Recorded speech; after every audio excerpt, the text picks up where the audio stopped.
So what drama are we going to cover? You know what? I'll do the intro. Let's talk about drama. Ooh, drama time. Here we go. Yeah, it's drama Monday. time. Wait, it's not Monday. It's Drama Fridays. Yep. Drama Fridays. But no drama here. It's posted on Tuesday. Right. What's up, everyone? We got a special guest today. None other than ThaRixer, old school SRL boy and content creator. What's up, man? Yo. Good to be on.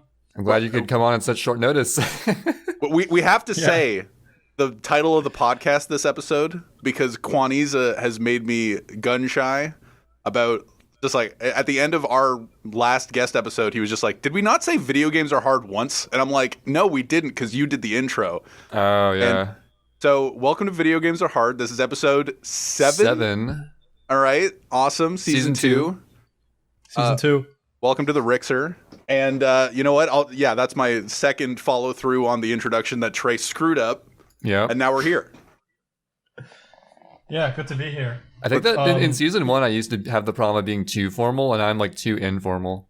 Yeah, you just say, what's up? What it be, what it do? All right, it's over. And I want to sound cool, I like what it be, what it do.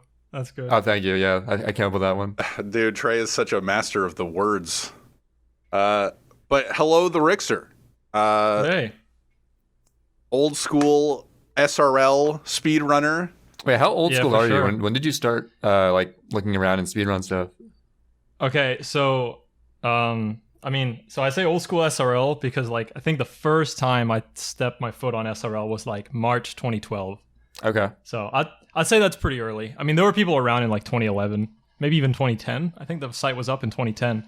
But yeah, 2012 is still relatively early. But I don't know if Sid knows this, but I low key started with SMS. I saw you in Trey screen capped your DMs yesterday. Oh, don't tell him that. he leaks DMs to me all the time. We're that close, you know. And he said, "You know what? Eyes SMS." And I'm like, yeah. But we can talk some SMS later. I'll tell you what I did, okay? But I gotta kind of like give you some context in order for me to like, I guess, tell you how I even ended up playing SMS, right? Mm-hmm. Sure. So I'll just start with being the odd man out. I grew up with a PlayStation.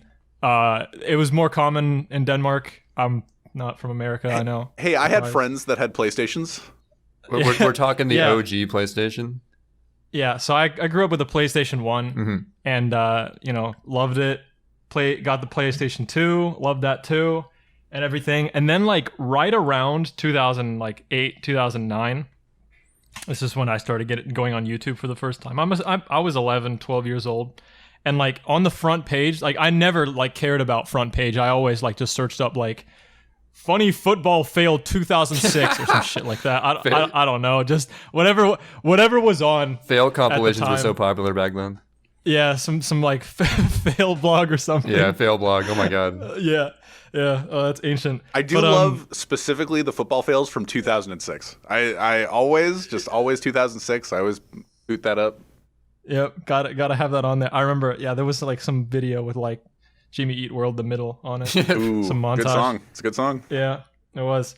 And yeah, so on the front page one day, I just saw there was this guy, which was like full like high quality gameplay of just like Pokemon Fire Red. It's like boom right in your face. I'm like, instant question in my head: how does he get that on the screen? Like, how does he record it right in this high footage? And then I learned what a Let's Player was, and then I learned he was the biggest one out there. This was Chugga Conroy. Of course, yeah, I used to watch him too. Yeah, so I used to watch him back in the day. But at the time, Chugga Conroy would go on to spawn like an entire wave of like other Nintendo Let's Play creators and stuff. So everyone in the circle, everyone that was like kind of getting started doing Let's Plays, it was all Nintendo. So I completely almost like forgot about everything I grew up with, even though I loved it all. And I started getting into whatever they were into. Not really to fit in, but just because I was still young and curious about things. And I was more open-minded to not just like one console in a way. So instead of getting like a PS3 like around 2007 or so, I got a Wii instead. So you along with 100 million other people. Yeah, so I got converted. I got a PS3 later, like 2 or 3 years like later anyway. But yeah, I ended up getting a Wii as my third console. Yeah, what's funny about that is that that's where I like split off. You know, where I was a Nintendo. Oh, really? But that's when I was a Nintendo fanboy when I was a kid, and I like went through until the Wii and got the Wii, and I was just like, well, this system sucks. And then, and then like 3 years later, Rock Band and everything came out, and then I split away from that. So I haven't been like a huge Nintendo fan since, but you came into the fold at that moment. Yep. Yeah, that's interesting nuts. how it came the other way around. How did the Wii U treat you? No, I didn't. Okay. I literally got I had no intentions of buying anything past the Wii. I was just into the Wii at the time. I don't even think it was because it was Nintendo or anything. It's just because everyone was playing it at the time. It was new. I was playing like there was the fact that I was very interested in like older Nintendo stuff as well. So like Wii VC got me hooked really early. So I was buying a lot of like SNES and NES games and stuff with like channel points or whatever on that like channel or whatever it was. Man, remember when Nintendo actually had proper VC, and then they also had like not just SNES and NES games? Well, you would say proper, but I'm pretty sure I got a couple of those games in like PAL. Oh yeah. So I remember buying like SM64, and I was like, oh, dude, this shit is slow. So I was asking all the runners like, hey, how do I legally get NTSC on this? I'm trying to how do I overclock my game to go as fast as yours? Oh wait, PAL is slow? Oh crap. Yeah, exactly. So yeah, right when I got the Wii, I was basically just around like all these Let's Players. We were all like 10 to 14, like we're all really young. And everyone was kind of like playing whatever Chugga Conroy was playing at the time, and like SMS was like one of his Let's Plays. That was one of his biggest ones. Yeah, I didn't even know about his like what games he was picking next. So after he finished that, he's like, everyone's like, oh, he's gonna do Wind Waker. I've heard it's Wind Waker. I'm like, what the hell's Wind Waker? And I was like, it's Zelda. What's Zelda? No, you don't know? That's crazy. Yeah, they instantly like told me like when I was like I knew what Mario was when I was like 12, but yeah, Zelda literally like went over my head. And yeah, so SMS came around and they're like, yeah, you can play GameCube on your Wii. So I got a disc. I think it was the first GameCube game I got was just buying SMS. Nice. And then I played it. I don't think I 100%ed it or anything. Missed some blue coins. I respect that. Yeah. I think I got like 112 shines or something. Pretty far. That's not bad. I guess. Yeah, it's not too bad. I think I got the lily patch secret as well as a kid. Did you find the grass secret growing up? Yeah. Although I do think that like a couple things were told by me a couple of things were told by the other people I was hanging out with because like they'd beaten the game and stuff like that. Mm-hmm. I think on my own I managed to get at least above 100 shines or something. But yeah, eventually it just turned into like, I don't even know when this happened, but we started selecting random shines and we were just like racing to get to the end as quick as we could. And the only like we kept picking, I think it's Rico 3. We kept picking it over and over again because we were fascinated with that skip. That skip was ancient. The one where you grab beneath the bars on the bottom. Is it Rico 3? Yeah, that's Rico 3, yeah. In fact, it's actually one of those skips. It's sort of like Pianta 3 where the intended way is so obscure that people tend to find the cheese method. I love the casual methods to get sunshine shines. I do love them because they're just so convoluted and out of the way, and there's these signs pointing in the opposite direction, and you're just like, nah, I'm just going to go this way. Actually, the number one cheese level in Sunshine is Pin of 5. I bet you did Pin of 5 the unintended way. Pin of 5? That's the fast Ferris wheel one. Fast Ferris wheel one. In Pinna Park. Oh, are you talking about like just hovering through? Yeah, you just hover through it. I don't think I did that. No. Oh, okay. There you go. Yeah. Also, you said Pianta 3. Is that the one where everything's covered in goop? Yep. Is going around the left the cheese strat, or is going through the middle of the cheese strat? Not going underneath is the cheese strat. Okay, what I did was I went left and then up the tree and then I went like that's jumped down. The most popular cheese method. That's a good cheese. Yeah, we did that too. We raced that shine as well. Yeah. Like it was funny. So I guess technically that must have been 2010. So I technically started with SMS. I don't really count it, but if you want to be like very specific about it, then that. I mean, I guess I played like, I don't know, Crash 3 time trials, but that's like intended in the game. It's not like I sat there and grinded those. Well, yeah, if we go by that, then my first career speedrun is Mario Kart Double Dash with staff ghosts. Oh, dang. Or even Mario Kart 64. So like that's just It's just time trials. I've never even at that thought of point. this, but I guess technically my first game I tried to speedrun was Mario Kart Super Circuit Time Trials. On the GBA. Yeah, the GBA one. Oh, my no. god. It's a good game. It's a good game from my childhood. No, I'm just thinking about like trying to grind ILs on a Game Boy Advanced. And it's True. just- Yeah. And also I didn't have an SP, so I could like barely see the screen. yeah. I had both. I remember like whenever you got the SP, it's like wow, I can I was see so something. jealous of my friends having an SP. It's like, dude, it's so bright. Oh my god. Yeah, it's way better. With the front light. You get that little like nerdy hanger light. I had goes that. over it. Dude, my friend had, I didn't buy an advance, but they had an SP and they had the hanger light. And I was just like, this is so cool. But looking back, I'm like, that's like the nerdiest thing I've ever seen in my life. Wait, why would you need the light with the SP? It's already backlit. Well, Yeah, don't you mean the regular one? yeah, I think I'm thinking Yeah, about the regular old school one. Yeah, Did yeah. you guys have like I'm just gonna refer to it as a tattoo. Did you guys have the tattoo on the SP, or did you have like a plain silver one? No, I didn't, had but this- I love the Mario ad of it. I had like this Oh. I don't know. It was just like some mark. The tribal tattoo. Yeah, some stuff. I'm Yeah, it was assuming you weird. saw the ad with Mario wearing adorning a tribal tattoo for that. No, I don't think so. So Yeah, it it's exists. actually it's canon that Mario has a tattoo. It got removed by Odyssey, though. Oh, right. Oh, Yeah. okay. Wow. There was laser removal between those however many years, I guess. Because he's shirtless and he shows his nipples and everybody goes insane. You know? Yeah, it's no longer there. And you know that I think the ad was like probably pretty shortly after Sunshine, so it was technically canon until Odyssey. Yeah. But there you go. But yeah, after I finished, I wouldn't say finished, but like I was doing Let's Plays between like 2009 to like 2011, and then there were a couple people that like invited me to like an event. It was just called I'm a Speedrunner, and I was invited to the third one. Wait, I've I never even remember- heard of this. Oh yeah, okay. So you need to know about this because you need to know about this because there's a very important character in this Ooh, whole okay, story let's hear it. that you might not even be aware of.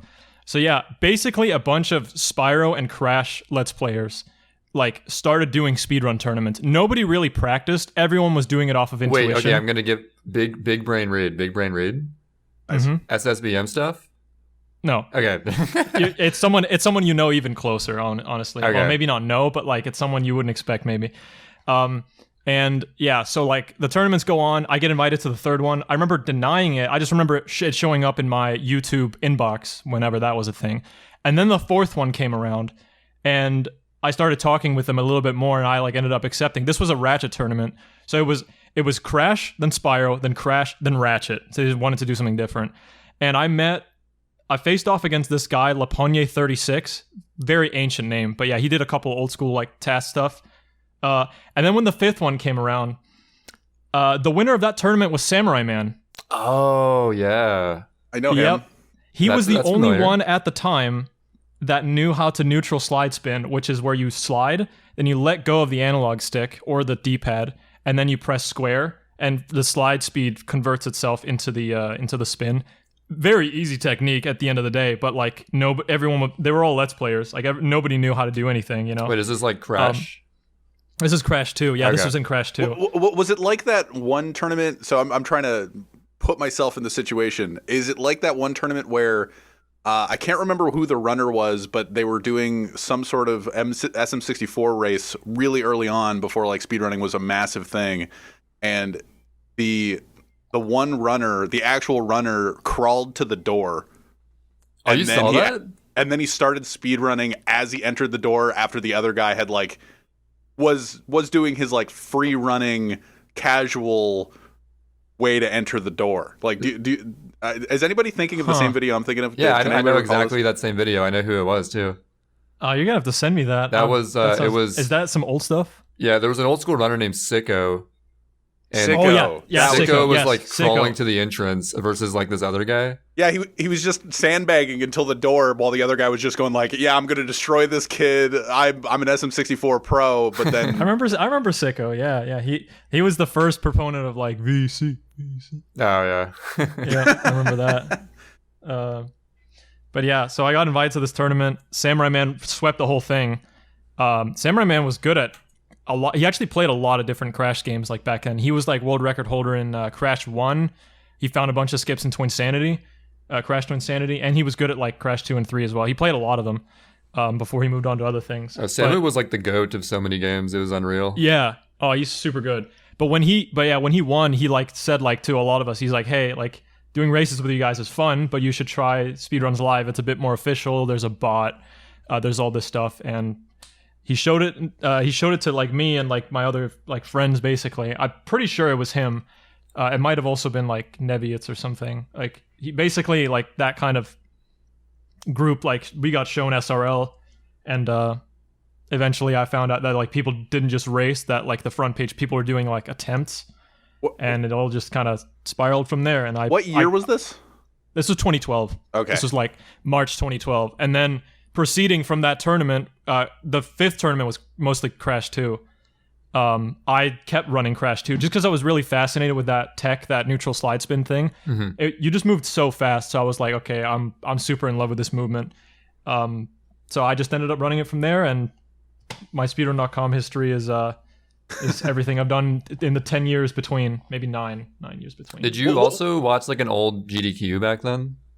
Yeah, I did. I watched. I must have watched a 2012 one for a couple minutes at best. Like I remember being linked it, didn't get what was happening, and I like closed it. I remember that. This must have been SGDQ 2012. This was again, I was like, I didn't really get it. And then like when AGDQ 2013 hit, boom, I instantly got it because I was into the whole thing. They had a new layout.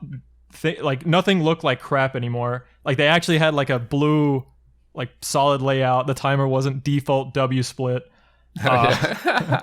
So yeah. So when AGDQ 2013 came around, I was like, I gotta go to this. Like I was 16 at the time, but I was like, I gotta go to this. And then ESA 2013 came around like the next summer, and I was like, I gotta go to this. And I went there, and yeah, I've been a permanent ESA summer goer. I don't think I've missed a single one since 2013. Yeah. Wow. I've been to 3 GDQs because it's a little harder for me to go, but I've been to 16, 18, and 19. That's the ones I've been to. So I think I went to... Dude, I can't remember. I think I went to AGDQ 18 or 19. At least one you were also there at. So my question is, I have a very important question. All right. So Trey and I consider ourselves old school, like in a way. You know, we know some older stuff. You know, we interact with some peeps.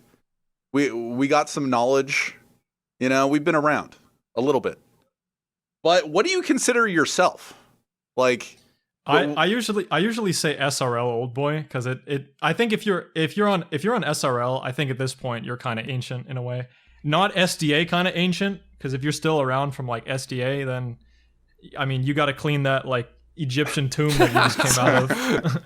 But yeah, I usually say if you were on SRL, if you're clicking around on SRL, you're doing races on SRL, I'd consider that you're pretty old school. I feel like SRL spans a lot of time then, because Trey and I, like back in 2014, if you've seen the any percent world record history video quota. Yeah, been a while. Quota. But yeah. Yeah. If you've seen that, like we used to do a bunch of grinding in 2014. People still use it, kinda, but it's like so. If I see another person in the SMS Discord or any Discord trying to figure out how to set up a Speedrun Live account, I don't know what I'm gonna do. I am so sick of looking at that message being like, how do I set up this account? It's just like, it's really it's kind of convoluted. Does Speedrun Live even work anymore? I don't even know. It does, but like I remember when I tried to set up like a huge Crash Bash race just like for good old time's sake, we had to use racetime.gg, and I'm like, okay, I was like, I want to do it on SRL because that's how you like used to do it, but everyone was giving me shit for it. Everyone was like, okay, you got to do it on Racetime. All right, I'll do it on Racetime. But you get points. You get points for SRL. These meaningless points that make no sense. Oh man, and you get like there's like tiers. Oh, yeah. If you're at the top, it's like all white and stuff. I don't care what anyone says. The points don't make any sense. They make zero sense. There was a guy that had never played the game before. He forfeited and got like 700 points. And I don't understand. And then like I think the person that won the race lost like 7 or something. And I'm just looking at this board. I'm like, I How The, does the, this? the biggest offender was there was these people who did like blind races every year or something, and they were huge blind races, meaning that it had like a long race time. So I think that meant that if whoever won that was like rewarded a lot of points. And the winner of these blind races that were like 2 or 3 hours would get like 1,000 points almost. Yeah. It's And like, that's oh, like, yeah, and that's competing for top 3 or top. I never really much. thought about the point system that in depth.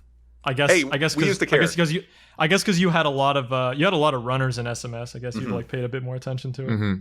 Yeah, it was like it was a small clout thing. It didn't really matter that much, but it kind of mattered. It kind of mattered. I used to be top. I used to be like top 5. Trey used to have the first. I don't know. I was number 1 in points for a while just because I was pretty consistent in races, even though I wasn't always the best player. Yeah, so I had that going for me. And then there was always just this rando that did a blind race or whatever that was just like 12th, and you're just like, who the hell is this guy? It's like, oh yeah, he did this one blind race. It's just and like, they just okay. get like a bunch of points. Yeah, it's like I've been grinding these races like every single week, and I'm 15th. This guy does one blind race, he's 12th. The hell? It's crazy. Doesn't make any sense. Yeah, that's the thing. When someone says old school SRL boy, I can picture exactly what that means. Yeah, another thing I think as well that kind of divides the old boy into like what we have now, I guess, is like, I'd say when it comes to SRL, especially like 2012 to 2014, I'm gonna cut it off at 2014. Is I feel like a lot of different runners were watching each other that like didn't even know about each other's game. Like at the end of the day, I feel like things are way more scattered now because each individual community is larger and more like loyal and has been around for like longer. But I remember I used to watch like these games I just never played before. Like I used to watch Sonic Adventure 2 Battle. I never played that game ever. And I also used to watch like all these like I used to watch like Karakarn play like these old Final Fantasy games. I never played those before either. But it was just like whatever was up at the time. I used to wake up at like 10 a.m. and like, who is it? Is it Black Yoshi? Was streaming 120 shines? Yeah. Every morning for like 1,000 viewers. That's the thing. Black Yoshi, he would always stream at the weirdest times and like catch the huge European wave and get a ton of viewers. Yeah, exactly. But like, bottom line, I think like the people that were watching him weren't just like hardcore SMS fans. I think it's like speedrun enjoyers. It was just hip at the time. Everyone's coming in 2012 to 2014 during that like honeymoon phase. Because like AGDQ 2013 was the first time we really hit the mainstream. So everyone's like, "Oh, what's this? What's this?" And then you find out there's this whole world behind it. Like there's attempts, races, gold splits, world records. There's like all these terms. You just want to know everything. And as things kind of like fell off, I think we kind of just more people started playing, just like fell back to playing just like 1 or 2 games, and more people just fell back into like their own individual communities rather than being more united. Because like if you look now, online marathons aren't like as big as they used to be. There was like one marathon, which was Hurricane Sandython, used to get like 20,000 viewers, just an online marathon. Just because everyone was still like very interested in it, and the whole SRL scene was really united at that point, I guess. I think there's multiple factors that caused that. Like first of all, everyone getting desensitized to the novelty of being able to watch someone speedrun over the internet. And it's just like, especially when you first get into speedrunning, I remember when I first started getting into speedrunning, I would just watch whatever I could. Just whatever stream was up and was doing a speedrun, I was like, oh, check this guy out, check that guy out. And especially on GDQ, I would like religiously watch, especially AGDQ 2013 and SGDQ 2013. I would just tune in like whenever I possibly could, just see what was going on. And that is the opposite, a stark contrast to nowadays. I will like maybe tune in for like one run or something and be like, okay, whatever. Yeah, you chill for a bit. It was the hip thing to do back then. Nowadays you just kind of look at it just like, oh, you know, in general what this is going to be. One genre of game I still do that for. Like if there's a new game or like a very old game that I haven't seen speedrun, I will sit and watch the whole thing. And for some reason, it's horror games. Horror speedruns like fascinate me because you never think of them as, I think they're the least video games, where they're like their intent is to scare you and not really have you not specifically be played like a video game. So it's just kind of like taking the game outside of what the genre is and just being like, well, I'm not scared of you anymore. Let's see how fast I can beat you.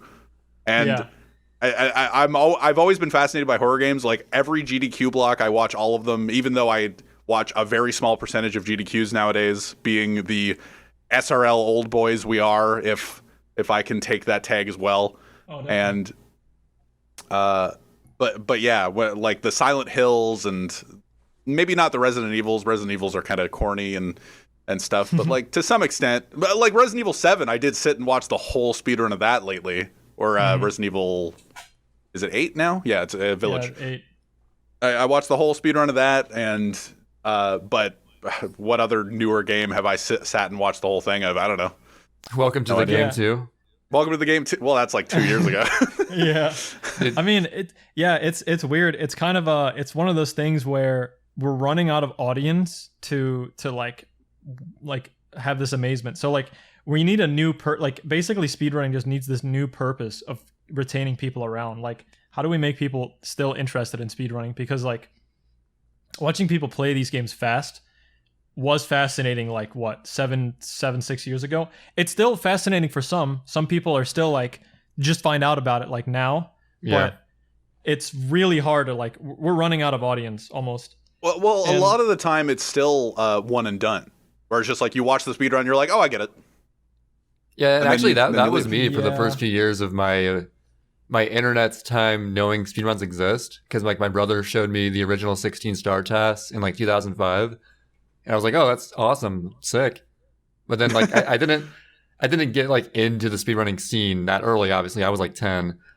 I always knew it existed though. Then like eventually came across, I don't know, like Mr. Grun's old tasks of like Ocarina of Time OT, and stuff. Yeah, OT.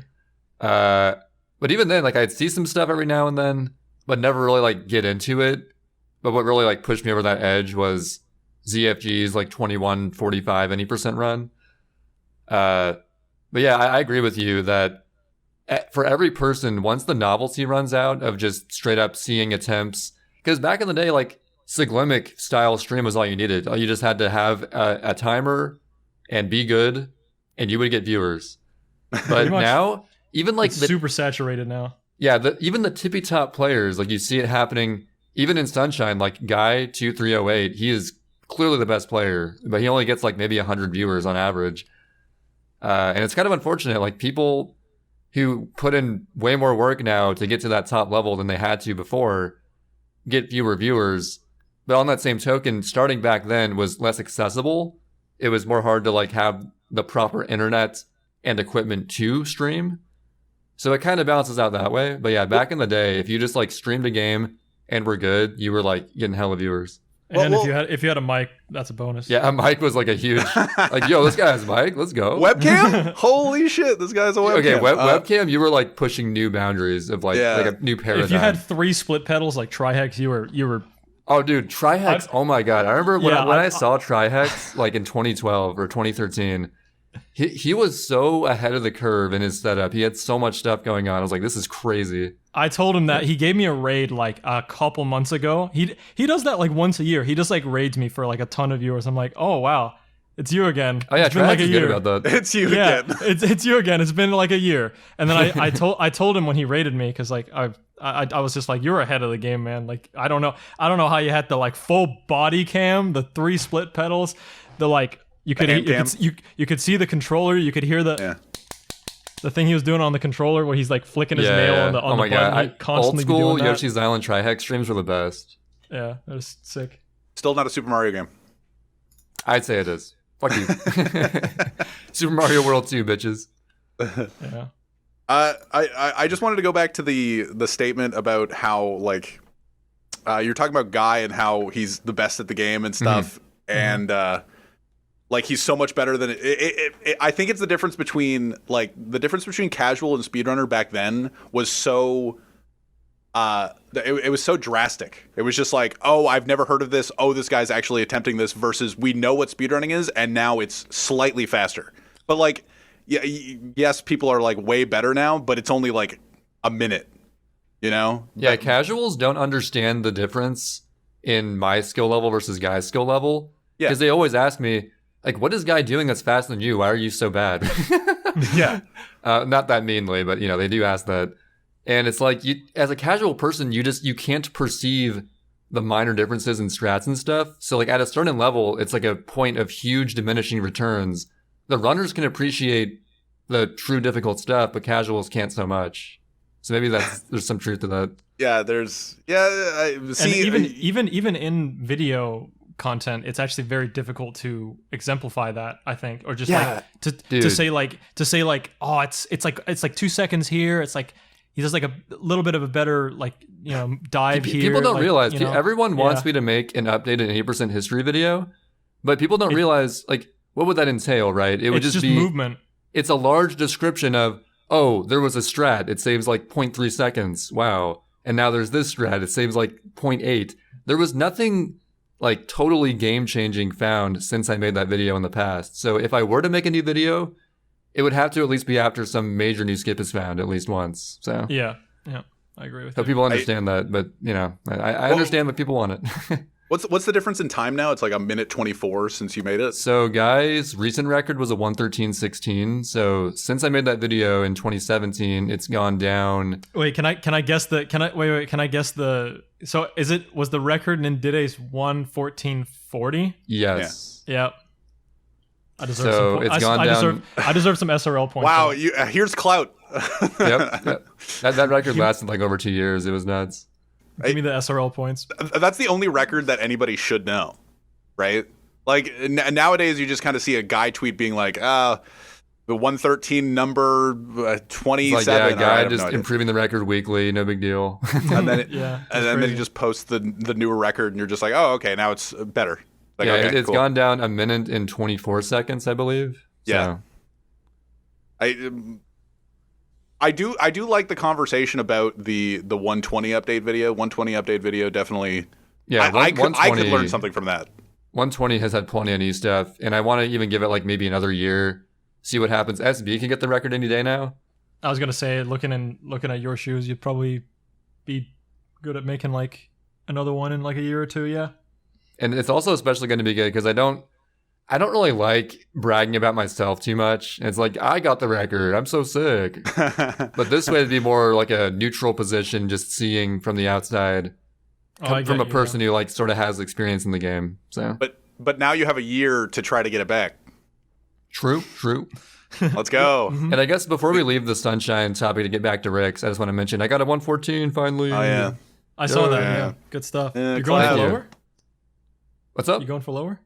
Oh yeah, I'm gonna go for a mid 114, but I'm actually probably gonna take a break soon because I actually want to make some new YouTube content. I finished a script recently, and my schedule is busy to the point where I have to choose between streaming and making a video, like editing wise. So I'm probably gonna spend the next month or so editing that, and hopefully it'll be good. But we'll see. Sounds kind of like me. When I wasn't taking it too serious, I was very like, oh, I'm going to do some runs. And then like next month, I'm going to make a video. And then you go back to streaming and it's back and forth just to keep yourself like kind of fresh about things. But I guess to pivot into content maybe. So you're no. I want to just quickly talk about the 114 for a second. Okay, yeah, go for it. I just wanted to have this quick aside because you got the 114 the evening after we recorded last week's episode. Yes. So it was just like we recorded the episode, you got a 114, and it's just like, well, there's a week and a half there. You can't talk about the 114. It seems like no matter how late we record, it's always out of date. Yeah. So the next day, I actually went live to be like, oh, celebration for any percent. And in the back of my head, and I said it on stream, I was just like, what if I just like went really hard and tried to get a 114 within the next week so I could just like beat before we post or before we record the next episode, I could also have a 114. And it would just be podcast. If you got a 114 in a week when it took me like 6 months, I'd be so mad.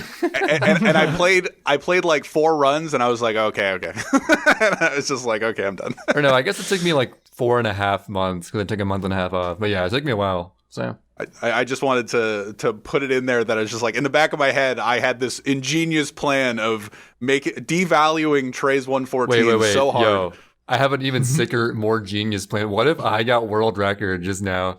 Wait, that'd be so funny. What if you just unhoard during this? That would be podcast? hilarious. Oh wait, yo, you that word you just said, unhoard. Yeah. This is a topic we wanted to cover today. So Yeah. a Carl Okay. Jobst tweet about a week ago. Yeah. And I quote, "Bunch of GoldenEye speedrunners found a game-breaking strategy and decided to keep it hidden from the rest of the community for months so they couldn't use it. Poor form, bad sportsmanship. When you can find something that helps the community, share it." So what do we think about that? I guess this is more on the side of drama, huh? But is it drama? Oh wait, I guess it is. See, Yeah, I actually it's DM'd fine. Trey specifically. It's fine. I for the most part, yeah, I tend to agree with that. I tend to not get super worked up about it or whatever. Like, I don't. It's weird because Carl's not really in the community anymore. Like, he's not in the Discord. He's not on the forums. He doesn't really play anymore. So, a lot of the time, I feel like tweets like that might just, I wouldn't say vilify, but like it just kind of gives the community like a weird rep from the outside point of view.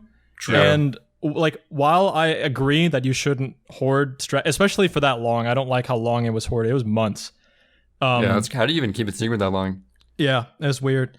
I get if it's like one guy that just like finds something and he's like, oh my god, I'm gonna get the untied, and then he releases it after he gets the untied. Like, fair, right? Because it's your strat. You choose however you want to reveal it. But yeah, it was kept between a bunch of people. We've already kind of had a bunch of people over the years do like PB on hoards and world record on hoards and stuff like that, which, like, some people like them, some people don't. It really depends. But the majority of the community really likes them because it brings like everybody together, and it's like people that haven't even played since like 2006 or something. They just join Discord voice chat because they see like there's 1,000 people in there, literally. Not 1,000, but like at least like 50 to 80 people in just in VC. And we all just like watch all these records like unfold with all this cool editing and stuff. And yeah, I was a part of one myself, so it was a lot of fun.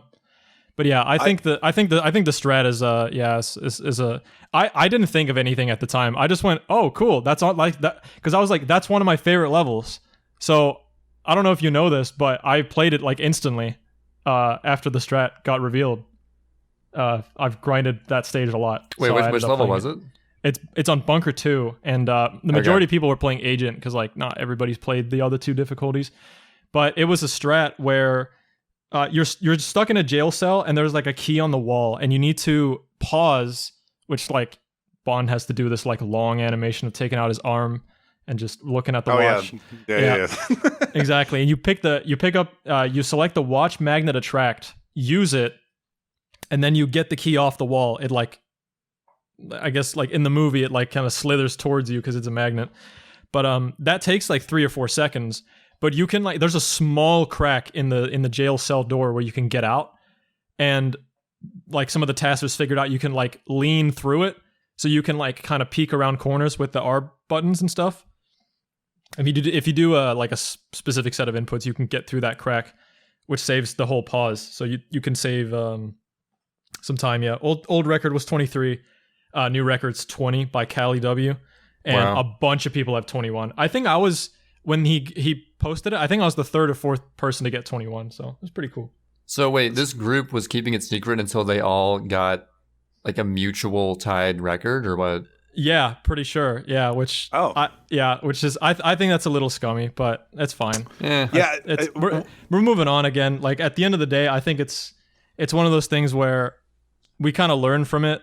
Like, I think it's a cool strat, so I don't really care too much, but I can understand like everyone else thinks it is a little scummy. Yeah, I guess my take on it is that it seems scummy at the time, and of course it is. You know, you should tell the community when you find something so it helps everyone. But after that little blip of time where people are like, oh, what the heck, man? Like maybe like even just a few days later, no one really cares anymore, and everyone knows about it then. So like the word gets out eventually. And even if someone were to say, if Toval hoarded Gelato Beach Skip for a month. Tuval, sorry, I always say it wrong. If Tuval hoarded Gelato Beach Skip for a month, well, and he ran the game, which he doesn't, just to get the record, it wouldn't make a single difference like nowadays because that was so long ago. But like in the moment, it kind of affects funny things. because that kind of mentality was super standardized like back then. Like there were tons of people just grinding away in their room, and they would come out with like this crazy run that you'd never seen before, and like they'd have all these new strats. Yeah, I think I want to I want to elaborate, but I can't really. I guess nowadays with how accessible it is to just talk to a whole community outside of only forums, maybe it's more expected to just like get the word out. Yeah, exactly. I think the scummy part of it is just like the fact that it was within a small group within the community. I think that's the only, because I've like Trey and I, if it's one person, it's fine. Yeah, when Trey and I did Assassin's Creed Brotherhood, and I found the new strat, we didn't even know it was new. And like I found a cutscene skip essentially, and that saves like 3.5 minutes over the run. But we were like doing it split from the like actual Assassin's Creed community, which doesn't actually exist. Like it's a very small community, and we didn't tell anybody about it because we didn't know it was not found, and we just kind of kept it to ourselves for a month, and then we.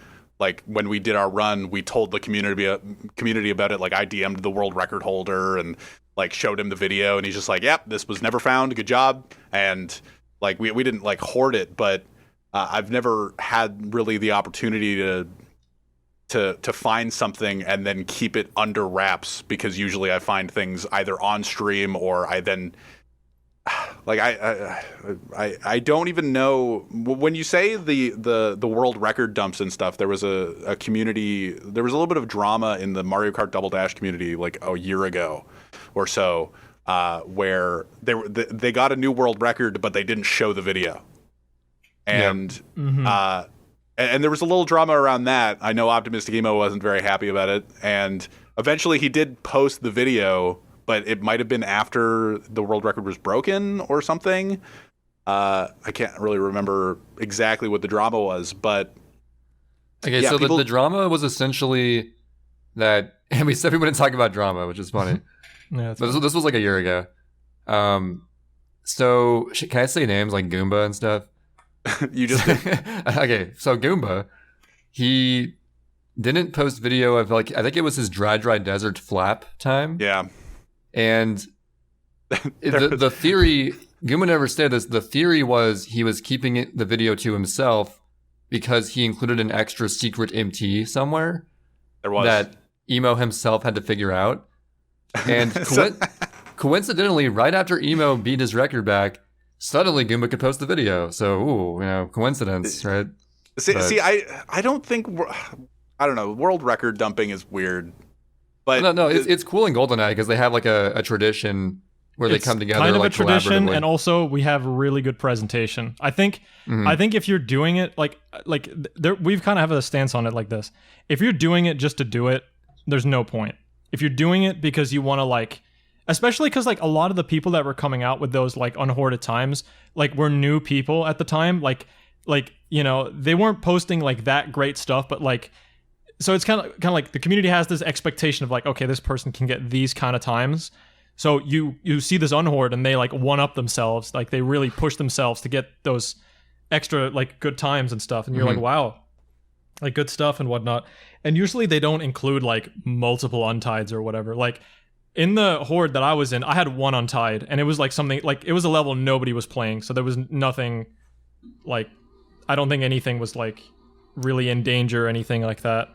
But yeah, I mean, it's a long thing. I just want to say that I feel like the Elite's been vilified for like a really long time. Everyone has a really bad image of the whole community. I think it's a wonderful place. I think it's like legitimately like while I pretty much mostly play Jack and Ratchet games and stuff, I still stick around because like the people are really likable and stuff. I love listening to some of the Speed Lore R White Goose videos every now and then. Yeah, you hear a lot of familiar names from back in the day. Yeah, you do. It's very different now. Like all the players are completely different now. Like you don't really hear many of the same names. But yeah, Goose isn't really around either. Like there's a lot of the people that I don't know were on the forums in like the mid 2000s aren't really in the Discord all that much. And even if they are, it doesn't always seem like they know what they're like. They know how to use the program. and use the channels correctly and stuff like that. I've known that Goose existed since probably late 2013, but I didn't understand his stream at all. I was like, why is he just reciting this level over and over again? I don't get this. But then eventually I didn't really get the appeal either for a while, but the moment you start playing it, what pushed me over that edge of understanding it was Streets 112. Yeah. Like when that came out, I was like, oh wait, I get it. Like they're grinding, they're like trying to get the perfect line, you know? Yeah. They're trying to get the perfect line. They're looking at the fucking pace. What's funny is there's this image that exists. Do you know the picture of the like he's like it's like the Wojak guy in the corner of the party and he's holding a drink and he's like really they depressed. Don't know I have there's like a meme image of that where he's holding the drink and the guy on the like in the text bubble says Streets 112 isn't even the world record anymore. Like and it's like Streets 112 isn't even the world record anymore. Like 12 people have 111 and it's the new record and it's not been 112 for like 5 years or something. He's just standing there in the corner with like that knowledge and it's like everyone else in the party just like has no clue. Yeah, and they're just 112. They're just living their like, they're just living. What? Actually that is a pet peeve of mine. When people try to like sound like they're so smart by saying that they know it's not 112 anymore, but it's like, dude, you care? 112 is still legendary. I don't care. I think the way he got it is pretty sick. I don't think that gets that does not get talked about enough. Just the way he got it, like the run itself. But I could he's never even seen that another time. Streets 112 is transcended with like an IL at this point. It's it's now like a motivational video for whatever game you're playing. It still motivates me. Yeah, to this day. It's a good video. If you're sitting there in the corner being like, it's not even the world record anymore. It's like, bro, you don't get it. Yeah, it's not about the time. It's about the passion. But you gotta imagine that like the community acknowledges that it's a good video and stuff, but it's been done to death a little bit for us. But whenever outsiders come in and like that's the only thing they know, we're like, yeah, that's cool. Like it's cool you know about it. It was on PewDiePie. Yeah, I'm kind of sick of Streets 112, and I only get it from basically Melee players. Oh, I'm not sick of it at all. I still love it.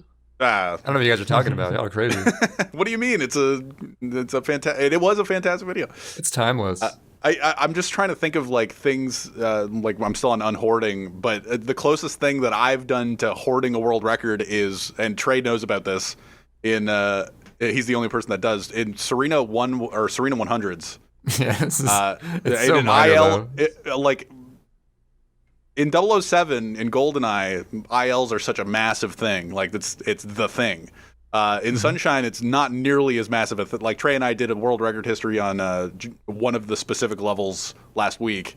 So I mean, ILs are bigger than ever in Sunshine, but they're still nowhere near like full game runs in terms of like prestige.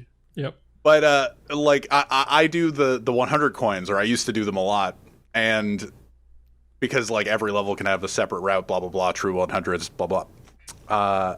But yeah, I was grinding Serena 100s and trying to get it. Like I saw the I don't know, the wave of the community. I saw all the hundreds getting improved except for one specific one, and I was just like, I still have the record in that one. People are going to try to get this. So I grinded it offline for like a week and a half or something. But before I could like unload my world record, the world record was beaten, like what time I had gotten was beaten by like a second and a half. And I was like, cool. Well, this hoard really didn't work. And so I kept going for it, and I got, I think ultimately 4 frames off. I think that's where I'm sitting right now. Oh, but man. And I was just kind of, that's the one time I've ever hoarded a world record where I just like, I've improved it, but I'm not going to post it yet. And Trey knew about it, and it was like a 2-week long thing where, but I was right. I read the wave. I read the wave of the community, and Outflaker came in and got the world record in that one level. But but that's the one time I've ever hoarded it. It's such a sad hoard story. I mean, I feel you. 100 coins. You expect it to be like really good and stuff, but yeah, it doesn't always work. Yeah, out. 100 coin stuff in Sunshine is tough because being that consistent with every coin grab everywhere for like 2 minutes straight is so hard. The hard thing about Serena 100s, to talk about Serena 100 for like a split second, my bad, is that it starts off with like the RNG bit, where it's like the first what, 30 seconds is you spraying torches and hoping that the coins come out, and if they don't come out, you reset. But if they do, then you have to play like you haven't gotten like incredible luck for a minute and a half. Yeah. And like sure, overall in really long categories, it's just like, oh my, I can't think of any RNG other than Sunshine, but like, oh, my PD's amazing, good early cycle, good King Boo, and now I have to follow through for 20 minutes. Like that's a freak out. But like in a microcosm in certain specific ILs, it's kind of the same thing where it's like you play for the first third of it or first quarter of it, and you're like, oh my god, that was incredible. Now I have to not screw up. And that was my argument for saving the Rico 8 free machine for the very end of 120 runs, because there was an alternate route change where you could do the free machine like halfway through the run, but instead I was like, I'm gonna do it at the very end. Because if I get first try fruit halfway through a run, the whole second half of the run in my mind will be like, I had first try fruit, please don't fuck up. I had first try fruit, don't fuck up. But at the very end, it did come back to bite me, but I wasn't as nervous for as long, so I think it worked out in the end. Yeah, it's just routing based on mind games. That's funny. The mentality is everything. Yeah, sure is.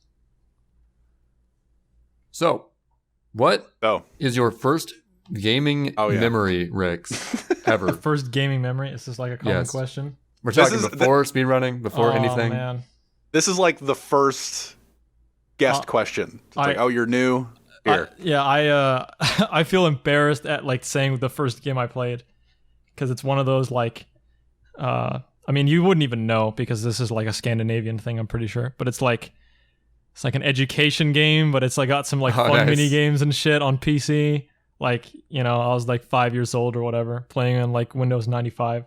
That must be the first. I don't have a memory of that. I just know that that's like the first thing. Well, we always played the like educational games. Like I played the Magic School Bus game back when I was like 6.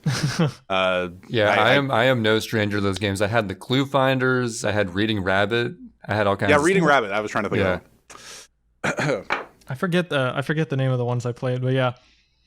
I wonder if it's because I've just been speedrunning too much that I just don't remember very far back anymore. I just don't remember like super clearly. I'd have to be like playing one of the games that I grew up playing, and I just go like, oh, I remember this part and I got stuck here, or like I remember doing this when I was a kid, or getting this glitch when I was a kid. So it's just a bunch of various things, but I do know that like one of the first PS1 games I played was I think it was the Lego Racers. I always say it's Lego Racers. It was a fun game. Lego Racers. Yeah, there's a broken like thing in that. So if you get like it depends. So like usually there's like in Mario Kart there's like a thing you throw backwards, a thing you throw forwards, a boost, and then something else. There's a similar thing in Lego Racers. So like if you get the boost and then you upgrade it, it literally, like, instead of it becoming like a super big boost, it literally warps you into the future. Like there's a whole animation for it. And you skip like 1/3 of the course, or like 1/4 of the course. That's crazy. Busted. Yeah, you go through a teleporter. It's wild.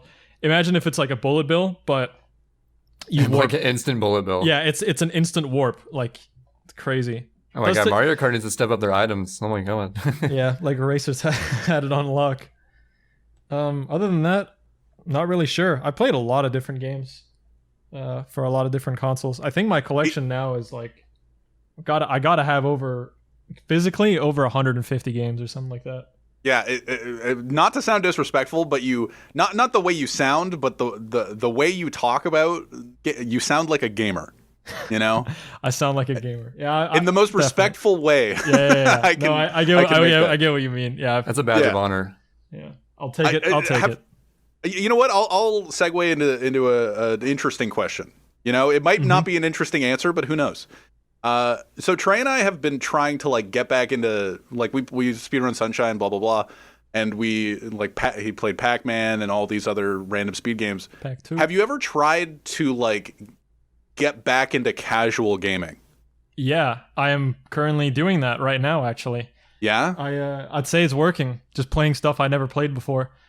I would say, yeah, I get your struggle, because it doesn't work all the time. When you're deep in a grind, and like when you really want to play something, like when you really want to grind something, it can be hard to just like switch your mind to okay, I'm gonna play this casually now. But it was really nice. Time... Go ahead. Okay. I'll just put this in really quick. For like a year straight, I wasn't playing Sunshine at all, and it was super nice just playing casual games with nothing in the back of my head saying I should be grinding right now. Mm-hmm. I like just the guilt-free casual play. I miss that after so many years. But yeah, go say your thing. I was gonna say my last grind was in late May, early June, and ever since that I was like, okay, that's my last. Like I wanted to get world record again in Ratchet 1, which I did, and then when I got when I got it, I was like, okay, that's it. I'm gonna make videos now. I don't know when I'll come back. It will be one day, but like right now, I'm just gonna make probably videos for like the rest of the year. So when I go in with that mindset, I'm just like, okay. So I personally feel like I can't wake up, make videos, and in the evening I can speedrun. I just don't have time for that. It's just too much energy, because video editing is already squeezing my brain from like creative fluids, I guess. And then whenever you get into the competitive mindset of having to improve your time, that's exhausting too. So people don't realize that I don't even think, maybe if I didn't even work full time, I don't know if I could edit a video and speedrun like both with maximum efficiency side by side. Yeah, it's so hard. Because editing, like, I love video editing. It's like one of my favorite things to do, as I'm sure you can relate, Rix. Mm-hmm. But it's very creatively draining, and I put so much time into it. I really put my heart into it, trying to like make it the best video that I can. Mm-hmm. And when I'm doing that, I can't. It definitely deters from whatever like grind I'd be doing at that time for whatever game. Yeah. So. I don't have the video editing side that you guys have. It's just like, editing video. But I constantly get surprised by, like, after a certain number of hour speedrun session, like how exhausting it is. Yeah. It's really, it's exhausting. But like people, when they're looking at it, just like, you're just playing, you're sitting in your chair, you're playing a video game. It's like, yeah, but I'm trying to like not make any mistakes. And trying to go back to casual and having a game that you're not supposed to play perfectly during is so nice. Yeah, it's really relaxing. I'm playing through Shadow of the Colossus right now. Super good game. I'm just chilling with that. Every single time I get done with video editing, if I don't have anything to do, like usually I like wake up and do some video editing, and then like in the evening I'll like, do my chores or whatever, and then like sometimes I'll just boot up a stream with a casual game. I've just been doing that lately, just random couple games. I don't really run anything. The only time I'll ever do runs on the same day as I'm editing is if it's like a really short game or it's like ILs where I can stop at any time. Yes, the thing is you can do ILs whenever you want because there's no long-term not messing up expectation. You got to get like that one good run and then you're good. Yep. You can just play for it's easy to just like grind to have something in the background too. Yeah, and it's tough to line up like right now I'm playing a 4-hour category for Super Mario Sunshine. Sure, it's a meme, but it's still a category that I have to be prepared to do your best in. Yeah, well, you want to do your best at, but you also have to be ready to sit there for 4 hours straight, or even like longer, and just like, I screwed up in the first 20 minutes, let's reset, and then it's still another 4 hours plus if you want to complete a run. So it's a lot to schedule out. That's why a lot of the time when I boot up stream, I'm just kind of like sitting there going, well, I'm just going to do ILs because like who has 4 hours to just, who has 4 hours cleanly to just not do anything else? When you're really young, you do. When you're really young, you have that kind of time. But I mean, while casually playing something can be kind of tough because you kind of have that like speedrun mindset, I guess. At the same time, it can also be tough to get back into running at the same time. And the way I usually keep myself fresh on that is just swapping games. I don't know if you can relate, but I play a lot of different games, or speedrun a lot of different games. I do try to get in the most respectful way. Oh, good. No, I'm just, in the most respectful way, I want to say that you sound like a gamer. That's it. I was just reiterating the same joke. Good one. Continue, my bad. Good one. Thanks, man. Wait, so you're saying you speedrun multiple games at the same time? No, only one at a time, but I do. Okay, yeah. Like, I always want to get good, so my head is always like, I can't play multiple games. I'm not gonna get good if I play multiple games, but I am gonna I'm the same way. I am gonna go hard on one game for like a month or two, and then I'll swap. I have tried in the past. I'm gonna be like, I'll do some Sunshine these days, do some Pac-Man these days. Does not work. You're gonna just be mediocre at both. So you gotta pick one, go hard on that one, and then just make sure you're not I rusting. thought you were saying you were swapping your casual games. Oh no, not at all. I'm saying I was no, because I was saying on the topic of like finding yourself playing something casually, it can also be hard to like get back into speedrunning and for me to keep it fresh. I always swap like speed games, but I usually like will never, like I'll play something for minimum like a month and a half or something like these days. If I'm grinding something, like I won't swap early before I'm like done getting a good time and stuff. The funny thing about me though is that I only have the one game. Like I've never the one speed game. I've never done the Pac-Man World 2s, the GoldenEyes. I've never done it. I always had Sunshine. Sure, I like dabbled in some other random speed games, but it's always been Sunshine for me. So I'm like the Hulk, where in the Avengers, and I'll explain it. Where it's just I don't ever take breaks, but I'm never like super committed. So I'm always in like this middle area where like the last time I played Sunshine was like 4 days ago. But the longest break I've taken in like 4 years is probably a month. So I get that. Like I'm always just like on the precipice of being able to play the game, whether I am playing a casual game or whatever. So that's kind of where I lie. Oh, I'm completely with you. Yeah. Yeah. One question I had for you though is that you said you streamed the casual games. Yeah. Right. I do stream the casual game. Yeah. What do you think of that? Because Trey and I have we've talked about streaming casual games, or because he was talking about like Dark Souls a while ago, like he recently played the Dark Souls games, and he would never want to stream them ever. And we've like watched The Witness, the puzzle games and stuff, and backseating in chats. And I have a solution. Like, all right, sure. Tell us the golden solution that we are seeking out. The solution is just not okay. So. The issue is probably the fact that you're getting backseated by people that aren't there in your stream usually. They're like completely new people, right? Right. Just don't put the game category in Twitch like at all. Just leave it blank. I do have some people come in and say, "Why is your category blank? It should say Shadow of the Colossus." I'm like, I don't want that because I don't want you to be here. I don't want new people to be here. I just want my regulars because I want the regulars to see it. Now, obviously, it's kind of woke. Yeah, you won't be growing necessarily, but like, are you really trying to grow with a casual game? No. Like, if you're a speedrunner? No. But also, that's on that same by the same token. It's like, do I bother streaming a casual game if I'm going to get like 10 viewers? It's like, may as well just play it offline at that point, right? Oh, I always do it. Like, I've hid my viewer count. Doesn't matter if I feel like I'm at 300 or feel like I'm at 10. I hide it at all costs. I've had it hidden for like 3 years. Actually, yeah. I never had my view. Now it's a habit, honestly. Yeah, I've never had my view count on stream when I stream either. But I'm of the mindset of like, do I bother putting in the extra energy to have to be on? That's where I'm at. Where it's just if I'm playing casually offline, I can just sort of chill, do whatever I want, take a break if I want. If I'm streaming, I gotta like be present in the moment for the fewer viewers that I have, but they're still there. So yep. I mean, it all depends. I think I've built a fairly like, I guess I'll say down to earth sort of like atmosphere. Like I literally have like when I do casual games, there's no layout. It's the game. That's it. It's just the game, and it's my voice. That's it. You get the game, you get the voice, and there will be minutes where I won't say a thing, and I'll just like let the game speak for itself.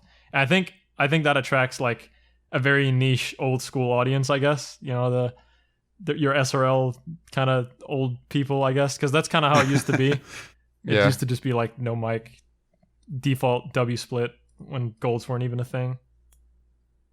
Something like that. I'm just trying to think about it. Well, like because Trey and I, like again, we were trying to get back into casual gaming, and I've like thought about and I've done the stream for the casual games, but I don't know. It's just so. I feel like it depends on you. Like it's an option select. Yeah. Where it's all about like your attitude. You gotta if people like backseat you or whatever, you gotta just like sort of laugh it off and be like, oh yeah, Yeah. fuck you, but no. No, I mean it does happen to me from time to time. It's just it can be a little annoying, but I just deal with it. It also depends on the game. Never stream Dark Souls if it's your first playthrough. It is awful.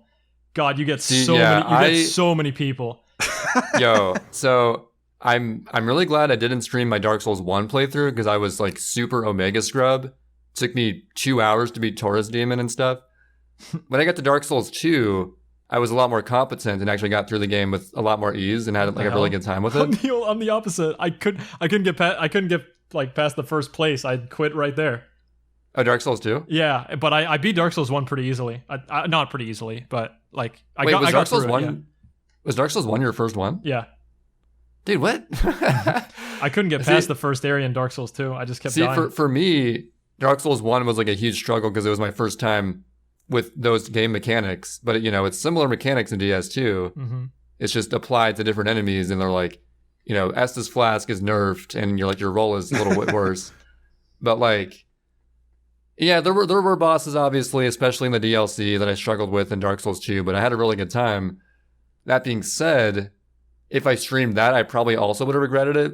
Lasting a little bit too long in certain areas and be like, oh, dude, you gotta fucking just do the thing. It's so easy. Fuck you. Yeah.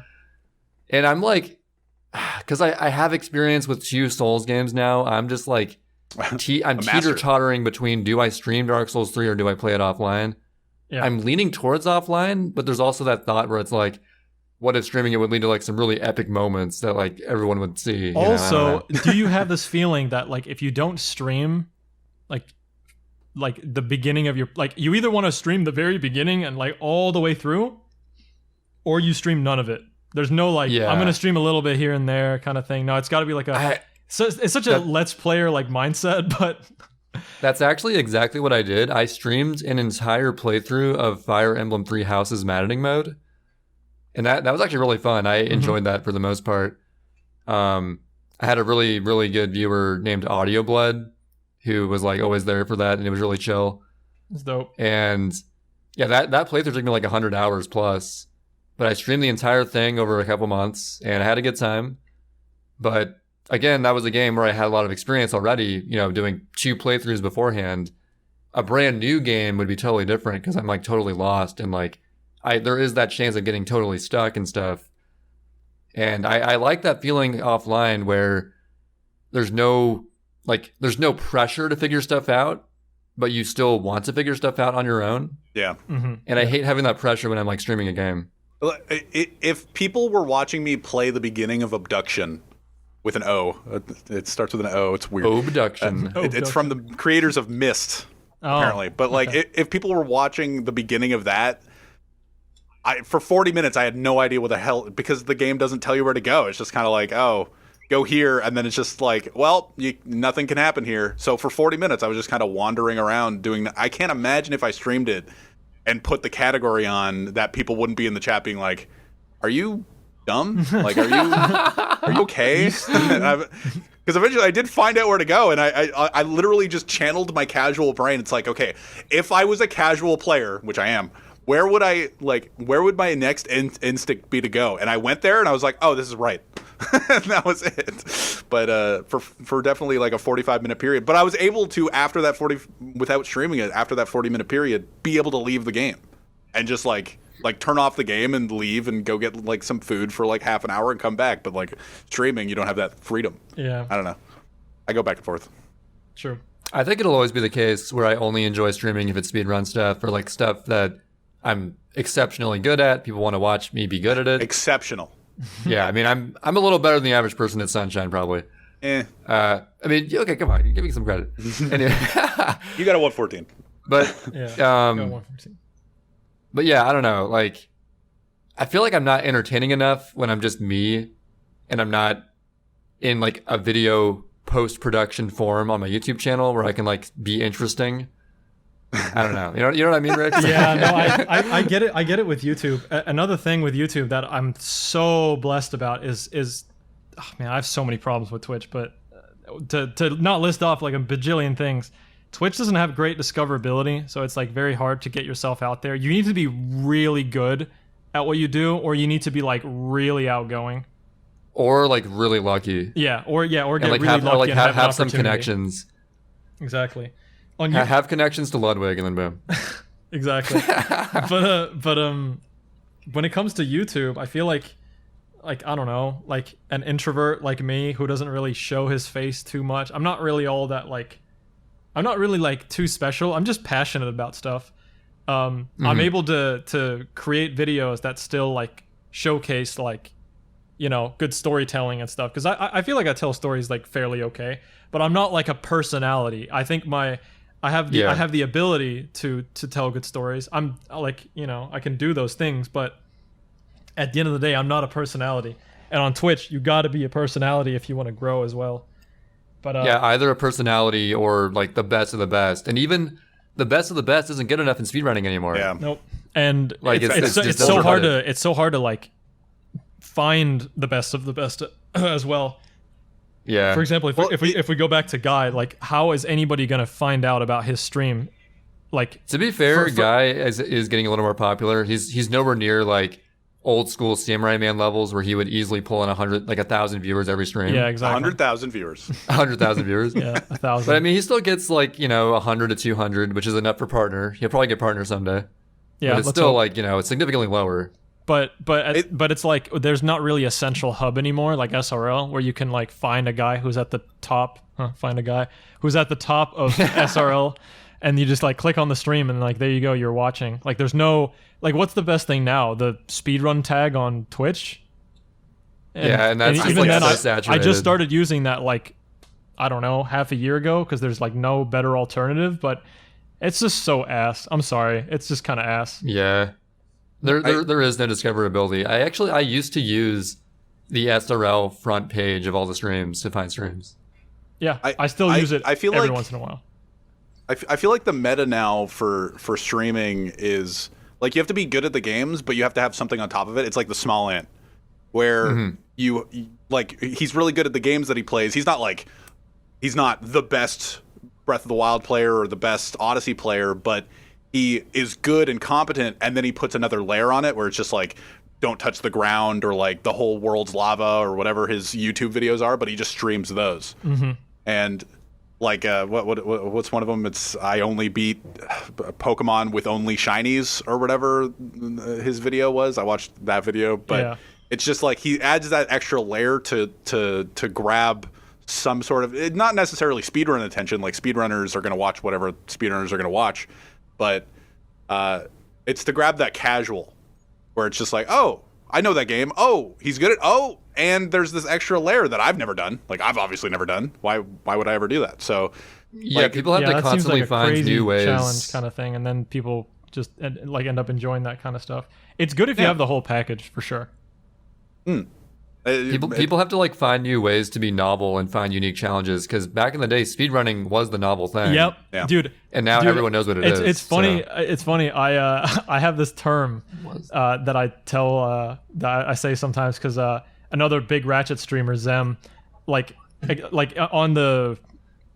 on topic of Twitch not being like super great for discoverability, I always say there's only so many hundo trifectas you can do, which is like 100% like whole series, like, you know, all 3 games, so that's 100% trifecta. There are only so many 1545s you can do. Yeah, exactly. It's like 1545. If you came up with that in like 2013, you were on the moon in viewers. Like, dude, I did an any percent trifecta for the first 3 Jack games. I got no raid, like 680 viewers, top of SRL, like on, you know, just middle of the day, no raid. I've never hit 600 viewers like that, like ever, like just by just being like that. Organic viewership. Yeah, and it was like it was just all 3 Jack games just back to back, and they were all like an hour long. Like that's all it was. It was just a 3-hour category. Like that's and so now for, like, so standard now. If I were to do the same thing, I'd get like 100 or 200 viewers. Yeah, now for like Dark Souls, it's like damageless, all Dark Souls-esque games, Default like including Sekiro weapons, and all that. No level 1. Like you gotta be so extreme with it. I'm gonna do this. Okay, new content idea. Yeah. Blind playthrough of Dark Souls 3 hitless. Boom. Yeah, that's a great idea. Reset every time. I have to be perfect on my first run or I fail. Once you get hit, you have to reset and do the whole tutorial. You have to watch the Among Us cutscene. No, you see, it's easy. I just have to know every boss's pattern when I go into it without ever playing it before. It's easy. You're gonna get so tired of the music, but you just don't know like what any of the enemies or the bosses look like. Yeah, because it's all blindfolded. You just stand up far away and watch him for 15 minutes, and then you go in, and then you get hit once, and you're like, damn it. Yeah, just like study what he does. I'm like, okay, I'm ready. Okay, let's all right, I screwed up. Let's do it again. Let's go. Oh, wait, he does something different when I'm close to him versus far away from him. Fuck. That's not going to work. That is pretty funny. Yeah. You can do a bunch of good stuff on YouTube, though. Even though there's some kind of stuff with like copyright, like I'm still kind of grateful to have an avenue where I can at least be myself for like pretty much the most part. Like, I don't really feel like I'm trying to be somebody I'm not, and like people are still enjoying my stuff, and I feel like I wouldn't say I would say it's definitely the same for you, Trey. I feel like for content creators, it's a lot harder to put out a fake persona for as long as a lot of content creators do it, where it's just like on Twitch for 8 hours straight, it's really hard to fake it. Yeah, you're really more authentic on Twitch. Mm-hmm. Yeah. To YouTube for some extent, like if you do it every day, it's hard. It's going to be hard to fake it. But like if you do it once every 3 months, screw it, fake it, or you can if you want. Not screw it. Yeah. I feel like not saying you guys. If you fake anything, you usually like end up suffering from like some kind of stomach ache. I tried being like a stomach ache. No, well, like I can't really describe it, but I tried to be more of a streamer in like 2017 for a couple months. I just couldn't do it. I wouldn't necessarily say I was faking anything, but I was like hyping things up unnecessarily. It's just it takes so much energy. And I literally like started feeling like physical withdrawals from it. Like it's actually really bad. Like I don't recommend anyone to do it. If it's not in your system, don't do it. Dude, genuinely, full-time streamer is one of the most exhausting jobs in the world. Yeah, I think so as well. Unironic. People just see it as always just playing video games, but you have to always be on, always be talking to chat, always be like excited in some way, or like at least look like you care. Yeah, right. Exactly. Dude, looking like you care it's calories. That's the hard part. That's hella calories. Yeah. Looking like you care burns like 100 calories a second. I swear. It's like it's the what is it, Pharrell, where it's just like it's the resting bitch face. Instead of resting bitch face, you have to look at your webcam and go like, okay, I have resting bitch face. You have to have resting pog face. Resting pog face. Yo, this is so pog champ. Oh wow, that was really interesting. Except for I've been on a loading screen for 20 seconds. Wow. Yo, dude, this loading screen's dope. Look at this sword. It's a Skyrim loading screen. It's like, oh. Dude, Sid, what was that thing where Trihex had that Rage Shadow Legends sponsorship? And he's like, yo, these items look like hella value. Like, dude, I love Raid dude, Shadow I've done Legends. Raid before as well. I've done Raid. Luckily, they didn't like tell me like do this in this order, like very kind of streamlined, I guess. But yeah, I got to play the game and stuff like that. It was a fun time. Oh, you had a Raid sponsorship? This was a while ago. Yeah, was this a year? It's almost a year ago now. Yeah. Mm-hmm.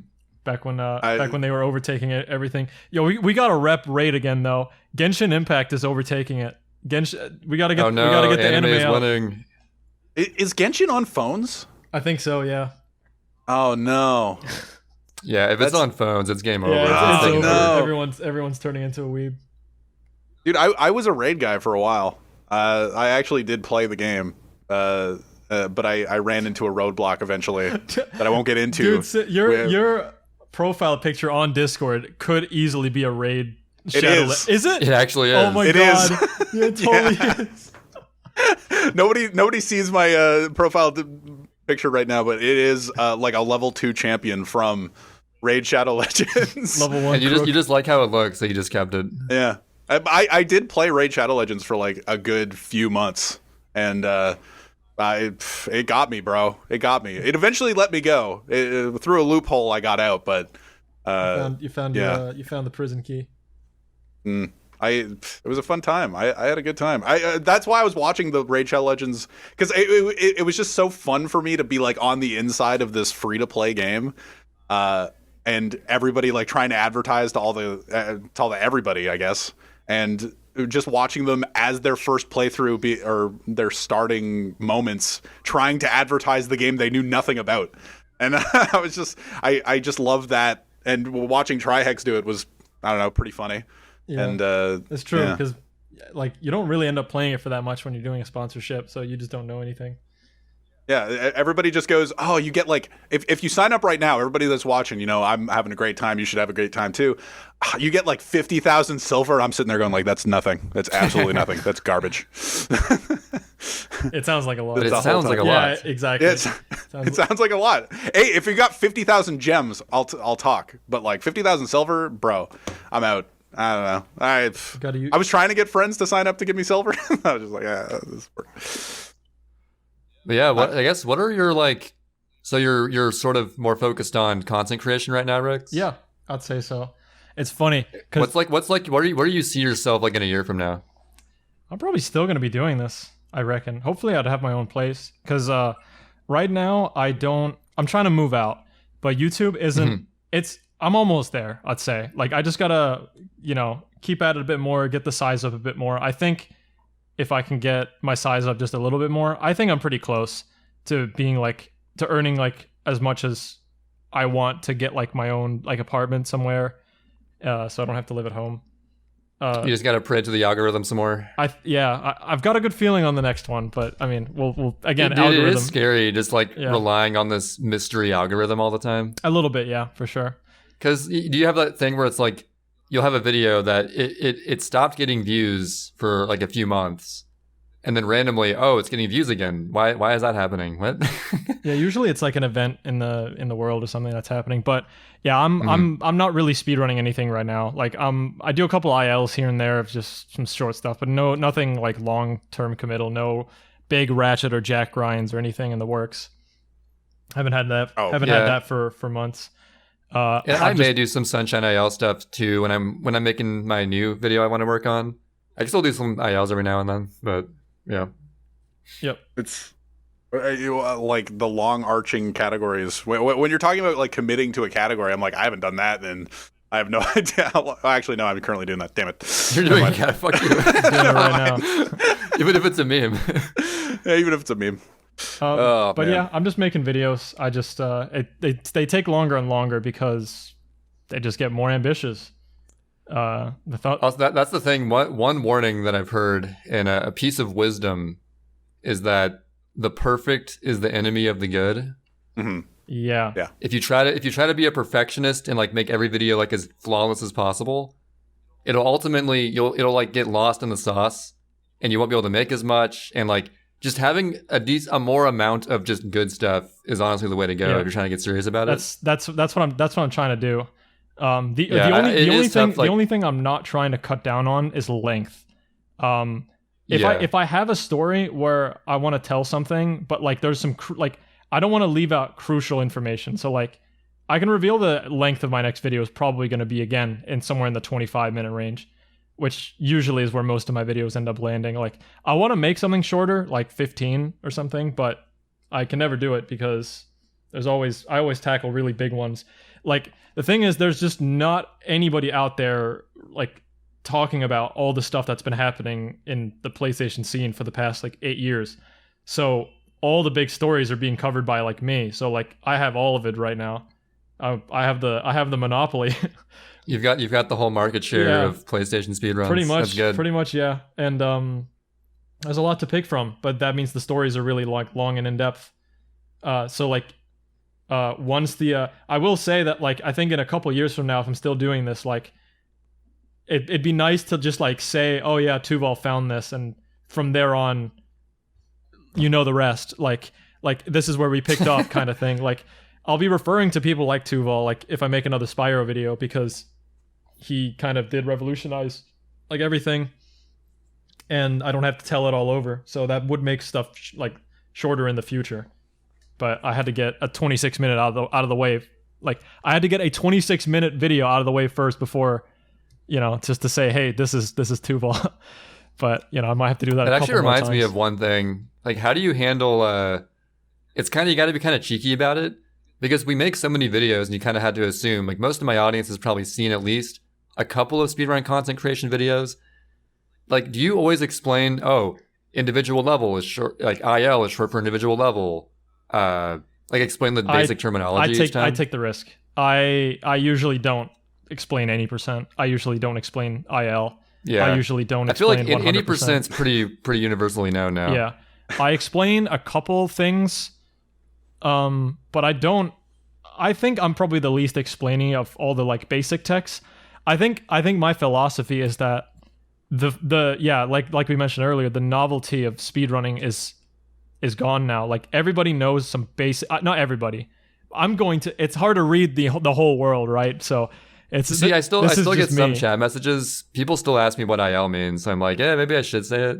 So yeah, it's true. I haven't I don't use the term too much, but I probably will in the future.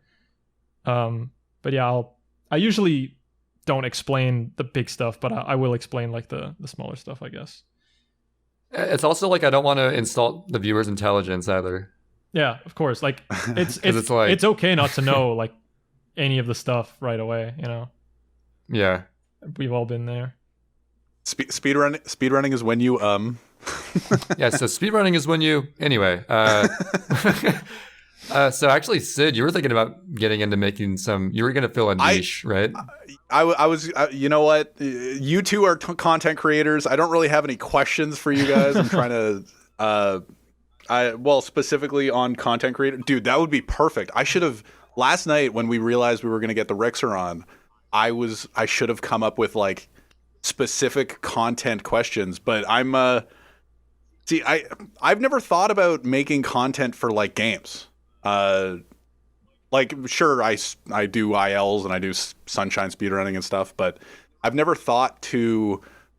My YouTube would never be gaming specific. I can't talk about pausing for 8 minutes. Who am I? Yeah. An entire 8 minutes. It's funny. It's really I get a lot of people like that are like I don't I'm like.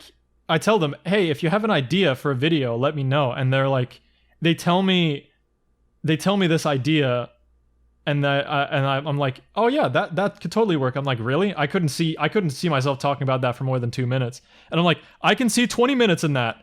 Like, you kidding me? Yeah. And it's sometimes the complete other way around. They tell me like, dude, there's this crazy strat. You have to make a video about it. I'm like, I see like 3 minutes in this. Like, I can't talk about this for very long at all. So it's just a completely different perspective, but yeah, we definitely see where the potential stories lie, and like I don't know, it's hard to explain, but yeah, we can, you guys can talk about mechanics and stuff, and I can do it. I can like sit and talk on a podcast about pausing, but like to sit down and actually edit something, I'd have to actually really care about it. And lately, actually yesterday, I started writing a script for like. You know those video essays like on YouTube, like I guess it's bad to harken back to like the Last Jedi era where everybody was making a video essay and it's the Last Jedi and all these other things. I really like specific television shows and bad parts. I don't like the bad parts of the television shows, but I have because they're bad. Yeah, because they're bad. But I really enjoy the television shows like. I don't know, House MD. I just finished House MD, and for a second time, right? For the second time, I finished it 4 years ago. I liked it a lot better the second time through. For the record, that's good. It's 8 seasons. It's a lot of work. Oh, that's long, yeah. Like Stargate Atlantis, Dexter, Stargate SG-1, like long arc based, like on basic cable television shows. But you want to like make videos about that. Yeah, and like go through. There's like a specific idea I have in mind for the spin-off of Stargate SG-1, which is Stargate Atlantis, and like a story arc that they make that infects. And when I say infects, I mean like bad. The entire series, and just kind of like ends on that note. But I started writing it the other day, and. When you say 25 minutes or 26 minutes is a really long time, like Trey had a comment, and we talked about it last week about that's why I referenced it, the 8 minute, like, oh, how can you talk about pausing for 8 minutes? Oh, yeah. I've had multiple comments claiming that 8 minutes is a long video to talk about pausing. I'm like, 8 minutes is super short in YouTube standards. Yeah, that is pretty short. That is so short. And when you mentioned 26 minutes, like there are video essays that I've watched like 50 minutes of, or like again we mentioned the 5-hour one by JXE that everybody's getting recommended and stuff like that. Yeah. But like, what makes you think that 26 minutes is too long? Because me thinking about making this video, it's like it's at least 40 minutes. But that's me being not really making a YouTube guy, and I'd have to like get through it all and figure it all out.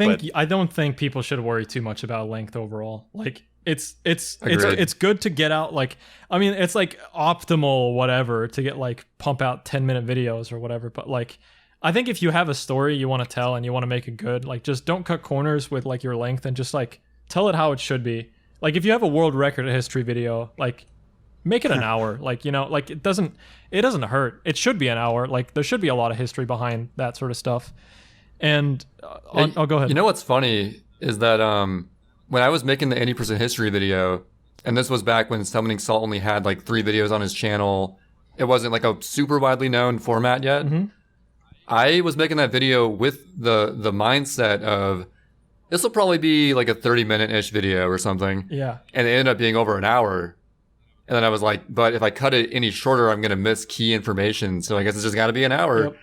And it ended up working out. So I agree with Rixer that definitely just tell it in the way you think is best, and whatever length it is what it is at the end of the day. Oh yeah, I'm not like super worried about that, but I was just wondering why specifically 26 minutes, or like why is it just like too long to edit at that point? Is it? Are you asking? Is it too long for me? Is it too long for the people? Yeah. It's because every video I make is like pretty long. Like if I look at the last 6, let's just count it: 54 minutes, 18, 45, 23, 30, 29. And like before that, it's 26 and 31 as well. So like I always end up getting to that half hour, but it has a lot more to do with my slow paced style as well. I don't edit very fast. Okay. I have a lot of fade to blacks. I have a lot of stuff letting speak for itself, like letting the music speak for itself. A lot of montages, a lot of like kind of it is good to have those pauses. Like if it's just constant non-stop talking, it gets kind of like droning after a while. So it is good to have like little gameplay breaks every now and then, or a montage like you said.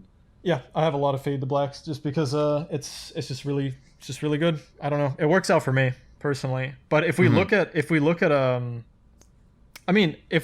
just I'm kind of curious to see, maybe this would be fun for the viewers to hear, is how the order in which we edit goes, because I'll start, because we have a similar channel size, I think.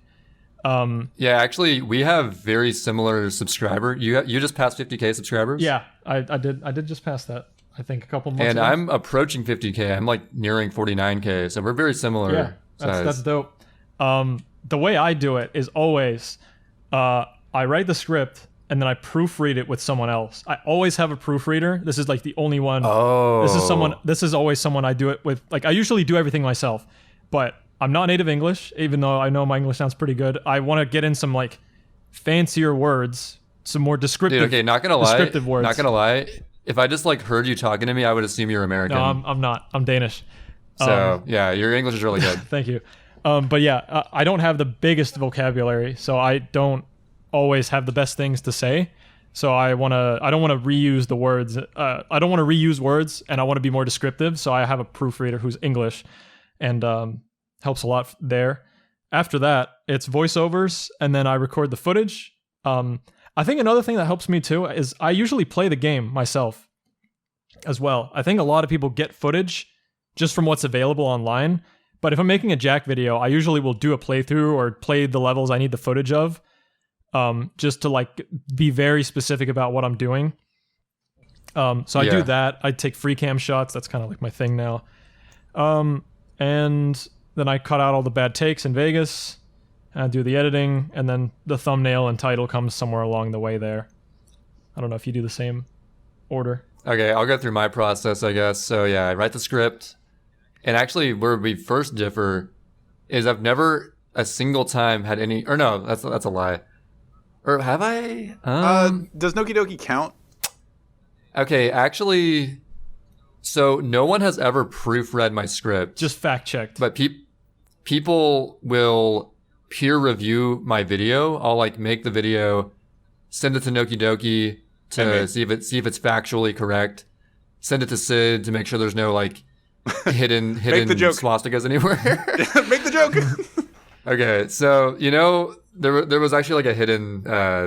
It's not hidden. It didn't exist. Okay, so yeah, it doesn't. It's a visual illusion. I had an animation in my "Why Do Speedrunners Hate Their Runs" video where a check mark is spinning. Yes. Okay. And I don't even know anything more. I know it. Yeah, yes, yeah. I know it. And so I send videos to Sid so he catches moments like that potentially. Yeah, because he didn't send that one to me, and I saw it on first playthrough. And I was so lost in the sauce that I didn't even notice it when I was editing it. Yeah. Yeah. But yeah, That's a shame. I had a similar thing. I'm not gonna go super into detail, but there was a singular comment saying about the Man Who Broke Spyro in Half video. It looks like he's doing the on similar terms, the salute, and I don't see it. Oh no, I don't see it, but that guy saw it, and I guess sometimes one comment is enough to just like... One comment can cut so deep sometimes. Yeah, it does. Oh, I had a comment on my Crash Bash video that sent me into a spiral and put me on break for like 3 months. So, damn, that's rough. But yeah, so I've never actually had anyone peer read my script itself. I think because I don't want to put anyone through that work. Yeah. Like, here, read this, like, 5-page, 6-page thing. I guess I could do that, but I just never bother doing it. I could do it. I know words. Sid could do it. You know how to read. That's good. I do know how to word. You know how to word? I know how to word. You know how to Microsoft Word. Mm-hmm. I use Google Docs, actually. Anyway, so yeah, I make a script. I don't have anyone proofread it because I'm a badass. And then I do voiceovers over the course of like a few different days usually because like my voice gets tired. Yeah. So I'll do like a few pages at a time over like a few days. Then it's the long, tedious stitching together the best takes of the voiceovers part, which I hate so much. I'm glad you're with me. That's the worst part. Easily the worst part because you can't. It is the worst. You can't part. listen to music or anything really. Yes. You gotta sit there and grind it. There's nothing else to it. You gotta sit there, listen to all your bad takes, get the best ones. Yeah, no music like you said because you gotta hear what I'm saying. Yeah. And that part always sucks. Stitch together the best takes. Occasionally I'll go back and like redo a sentence or something if I want to like make it better. That's during the video editing part though. And I will actually record footage as I edit essentially. So like I'll get to like the first part, make my intro. Oh, I need this footage. I'll, either record that from someone's video or record it myself, my own gameplay, whichever I think fits better for that situation. And then I'll just work my way through there. And sometimes often, I will think of like a couple extra jokes I can insert into the video that my original script didn't even have. And that's always like a little happy accident when that happens. I try not to do that because I do my voiceovers in 2 takes usually. So I do the first half one day, the second half the other day. And I make sure that I cut it right when there's like a huge fade to black or something, or just something, because I have watched videos where you can very clearly hear the recording on a different day. My voice sounds very different one day to the other. I don't know if it's like that for anyone else, but my voice can be very different from one day to the other. And also the mic distance, like how close I have to be, is also pretty specific. Like if I'm a little bit further away the next day, it sounds just a tiny bit different. And I just want to make it not I think jarring. I'm pretty good at sounding consistent from day to day because I try to have the same audio settings, same distance, and typically it's decent enough. Same sock. Yeah, same sock on my microphone. Sock. I don't think mine's that even I've more ever had like... I gotta show you what this is after the podcast. I use something even more Do you have a similar setup? I just have... So, you know how like you can hold a balloon with like a plastic stick and then the balloon's like at the top of it? You hold it at the bottom. Yeah. It's not a string. Over here it's like a plastic thing. I took the balloon off, bent the like plastic thing and made like a circle shape with it and put a stocking over it. So now I just put it in front of it so now you can hear... Now it's... Yeah. Dude, I love these makeshift pop filters. Yep. Makeshift pop filter. Easy. But yeah, I'll occasionally go back and record a line if I feel like I really have to, and I'll try to sound. I think I've gotten away with it so far. I've never had like any glaring different day things that are noticeable. And yeah, I'll edit it, record footage as I go. And then when I finish the video, I'll send it to, if it's Sunshine, to Noki Doki. For the Double Dash video, I sent it to people who actually knew how the shortcuts work, like That Cow Guy, Matthew, Goomba, and of course always Sid to be like my, in general, video reviewer person. Mm-hmm. Clean! To make sure there's no hidden imagery. Sid's just there to give thumbs up. At that point... Yeah, I'm just the guy. Yeah. Then after that, I finish the video, I render it, and I'm sure you do a similar thing where you upload it unlisted for an entire day to make sure it passes like all monetization checks and stuff. Yeah, I do that nowadays. I don't know why I don't. I got too impatient before. But yeah, I do that. I do that now. I put it off for maybe not a whole day, but like half a day. Yeah. And then after that, I just am like, okay, it's going up. Fuck it. Yep. And I don't know. I bet you relate. Somewhere along that, I guess. I get so much anxiety every time I make a video public. Yeah. So same. I don't know if you do too. Yes, I do. I do too.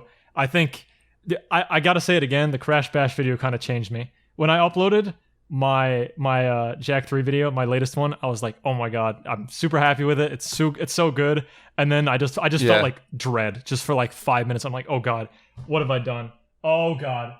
But there's nothing wrong. You just feel like you put yourself out there so much. You're like, oh god, man. Wait. Was that you felt dread after you made it public? Yes. I made it public and I was happy for like 10 minutes.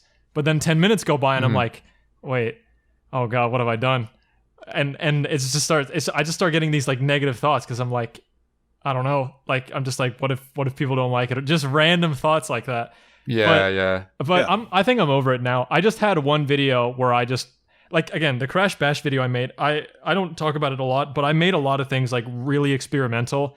I put a lot of really like loud like montage music in there that clearly not everybody likes. There were a couple bad takes, and just like my work ethic for that video was awful. I overworked myself to death on that stuff, like 12 hours a day, like for the past kind of last stretch of that video. And it just ended up like turning out not ideal, like for the end. So that carried over to the next video. When I released that, I'm like, oh, is it going to be the same thing? I started having similar thoughts, but everyone liked the new video, so it's pretty cool, pretty good. I get the sense of dread for even this podcast. Like when we finish the podcast, before we even post it, I just sit there for the rest of the day. I even today, I might sit there being like, maybe I didn't talk enough, or maybe that was a dumb conversation to go. Like I'll have those thoughts. I never bring them up to Trey, or I barely ever do. No, I've never felt that for podcasts because I'm like a full scale video. That was great. I compare like you're alone, just Sid. Talking for like a bit to like putting your blood, sweat, and tears into like this video you're working on for months, and then it goes up, and you're like, well, this is it. Like, hopefully people like it. Yeah. One thing I wanted to mention is for Trey's thumbnails. Trey works really hard on the thumbnails, but I feel like lately for his actual YouTube, I've been more involved. Oh. He basically he just like sends me a pic or like asks me if I have any ideas. Like I actually named your Mario Kart Double Dash video. Dude, yeah, thank you so much. The name of the Double Dash video, what was it? Breaking the Unbreakable Mario Kart? Yeah. Yeah. I was going to do some stupid thing with just like, new change up shortcuts, Lamau. And then Stick came up with that name. I'm like, dude, that's a way better name than I thought of. So but like since we've been doing the podcast, like we started the podcast, like season 1 was October of 2019. Every week we like we throw a title out and we throw a thumbnail idea out. Like I'll write a description and we have like this back and forth. And Trey ultimately makes the thumbnails because he like edits the video and because I don't have any of that experience. And so it kind of like bled over to his YouTube, kind of like he'll send me the video after he's done. It's not like he'll have me involved in the video itself, but when he's making a thumbnail or making a title, he'll be like, "What do you think of this?" And I'll shoot my ideas back, and so I'm kind of involved in that point. Like nowadays, but like earlier on, like the any % world record, even though we were friends back then, it's not dude. Like I was ever involved. Thinking back to it, I was taking an enormous gamble putting out the 80% video with zero peer review whatsoever. That's so true. The thing is, I didn't think it was going to get that big. I was like, it'll maybe, like, if I'm lucky, get like 100,000 views and then just like plateau. I didn't expect it to get so big. So I was like, you know what? I'm just going to make it, not have anyone see it. But that was a huge gamble in hindsight. But yeah, I just wanted to mention that I'm involved. Yeah, that's dope. That's dope. You guys are helping each other out. I think thumbnails are so, they're so hard. They're so crucial. That's why we're both in a content creator Discord group, and there's a specific channel for like thumbnail metagame. Pretty much, because it's tough. It's really tough. I think it's something I think about a lot. Because not only does it have to be visually striking and appealing, it also has to look like your video. So when I make my video, I have to make it very simplistic. Not too many images, not too much to look at, because it portrays the kind of video I make. It's not very like in your face. There's not a whole lot going on. It's like very slow paced. I'm kind of easing you into it. You're kind of picking up on the story. And I think yours is like kind of similar. So we need... See, my style is I can pretty much do whatever I want as long as I use that certain font. I always use Serpentine fonts, the italicized version from SSX Tricky. Oh, yeah. So that's just my branding is that font. And then whatever I do with that, that's what it is. Yeah, so. People just recognize you for that. Yeah, I usually just use like visual imagery. But yeah, thumbnails are tough. They either can be the last thing, like even post the video is done, you haven't even thought of it, or it could come like way at the start. For example, I thought of the thumbnail for the next video. It just hit me just like that way before I even started making the script. And it's like the best one I've made, I think. But the like most recent one was like a last minute thought. It still turned out fine, but... Mine are always last minute. It's kind of bad. I should probably work on that, but I think yours are fine. I think they represent like what they're supposed to. It's not bad at all. The thumbnails? Yeah, we're talking about thumbnails. I think Trey's thumbnails are immaculate, especially when I'm helping. Especially when Sid. Sid, did you make the pause one? No, he made the pause. No, that was all me. I was like, yo, what if I do? It's so good. I just typed pause SMS, and it blends into the YouTube like background because. I wanted to experiment. I was like, I've seen this before somewhere where they make the borders the same color as the dark YouTube theme. Yeah. And I was like, what if I try that out? Have this experimental minimalist, it just says pause. Yep. That's all it is. And that video is performing super well. So I guess it worked out. I think it works out because it's also a very recognizable like font. Like, that's the SMS pause right there. So actually, that reminds me, I actually, based on that, the video I'm currently going to be editing soon it's like a pseudo follow-up to the pausing video. It's like a similar, like explaining niche mechanics in Sunshine type deal. Mm-hmm. It's the same vein. Although it's, the same vein. And I wanted to have a similar thumbnail style where it's like, essentially transparent with something in the middle. So this might be the first time where I might have an idea of what it's going to be well beforehand. What? We'll see if I stick with it though. Yep. That's good. Always gotta think of it. It's a lot more important than like you make it out to be. You know that. I'm just letting the audience know that it is unbelievably like difficult.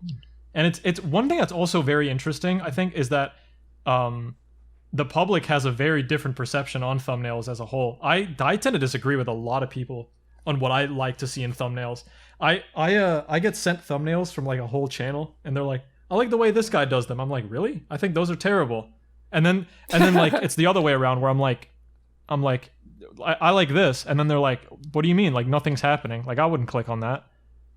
And it's just it's all subjective. Yeah, it's completely subjective. Like I don't think it's not figured out. It's not super figured out. It's a very unexplored part of YouTube.